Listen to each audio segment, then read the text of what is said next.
একটু মহাদেবের কাছে আসি। মহাদেবের প্রিয় মুদ্রা কোনটা? মহাদেবের প্রিয় মুদ্রা, সব থেকে প্রিয় মুদ্রা মহাদেবের হলো লিঙ্গ মুদ্রা। আচ্ছা। এবার এই লিঙ্গ মুদ্রা মূলত দু রকমের হয়, আমি দেখিয়ে দিচ্ছি। লিঙ্গ মুদ্রা এরকম ভাবেও প্রদর্শন করা যায়, আচ্ছা। ঠিক আছে।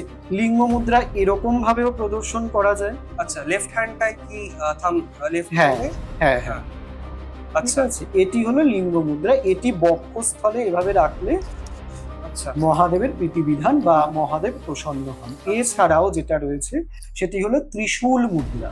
ত্রিশূল মুদ্রা। ত্রিশূল মুদ্রা প্রদর্শন করে, ত্রিশূল মুদ্রা, পিনাক মুদ্রা, অনেক এরকম মুদ্রা। পিনাক মুদ্রাটা কিরকম হয়? পিনাক মুদ্রা মূলত এই রকম হয়। এটি করলে পিনাক মুদ্রা, এটিও মহাদেবের প্রসন্নতা বিধানের জন্য। আবার ডমরু মুদ্রা, ডমরু মুদ্রা মূলত এটি আচ্ছা, এরকম, এটি হলো ডমরু মানে মুদ্রা। এই সাইড থেকে দেখাতে হবে নাকি? হ্যাঁ, এটি বাম হস্তের ক্ষেত্রে এটি দেখাতে হবে এবং ডান হস্তে এটি। আচ্ছা।